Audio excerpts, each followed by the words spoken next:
তেঁতুলিয়া নদীর কূল ঘেঁষে ঢাকার উদ্দেশ্যে ছুটে চলছে আমাদের এই যাত্রীবাহী জাহাজটি।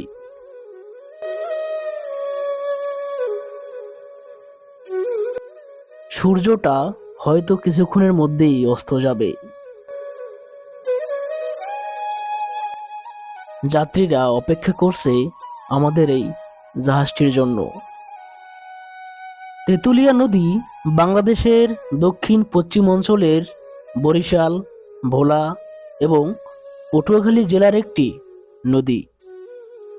নদীটির দৈর্ঘ্য 131 কিলোমিটার, গড় প্রস্থ 3981 মিটার এবং নদীটি বেনি প্রকৃতির। বাংলাদেশের পানি উন্নয়ন বোর্ড বা পাউবো কর্তৃক তেঁতুলিয়া নদীর প্রদত্ত পরিচিতি নম্বর দক্ষিণ পশ্চিম অঞ্চলের নদী।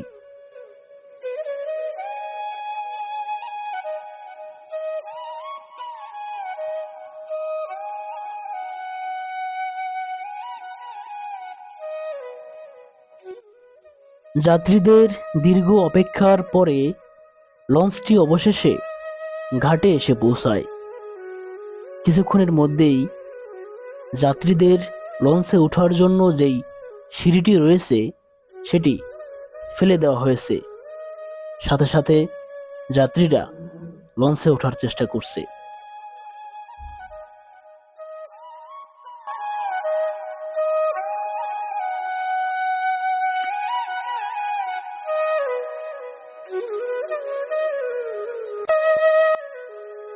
সবার যাওয়ার উদ্দেশ্য ব্যস্তময় নগরী ঢাকা।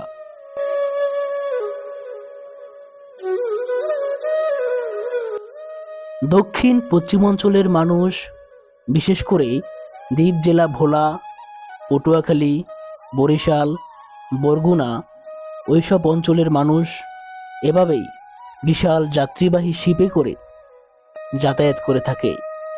তাদের এই যাতায়াতের পথ দীর্ঘ 8 থেকে 14 ঘন্টার পথ হয়ে থাকে।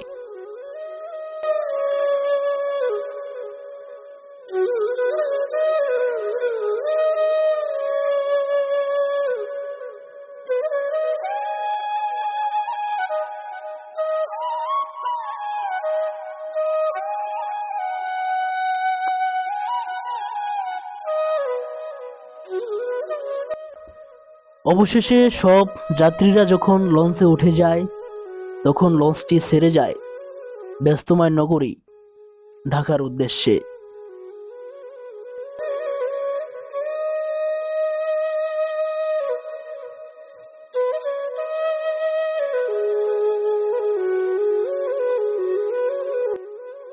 চর কাজল ও রতনদী তালতলী ইউনিয়নের মধ্য দিয়ে তেঁতুলিয়া নদী গলাচিপা ও রাঙ্গাবালী উপজেলায় প্রবেশ করে। তেঁতুলিয়ার নিম্নাংশ কাজল এবং চর কাজলের পশ্চিম অংশ থেকে তেঁতুলিয়া নদীর একটি শাখা আগুনমুখা নাম ধারণ করে। আগুনমুখা ও চর কলমি খালের সম্মিলিত প্রবাহ বঙ্গোপসাগরে গিয়ে মিলিত হয়েছে।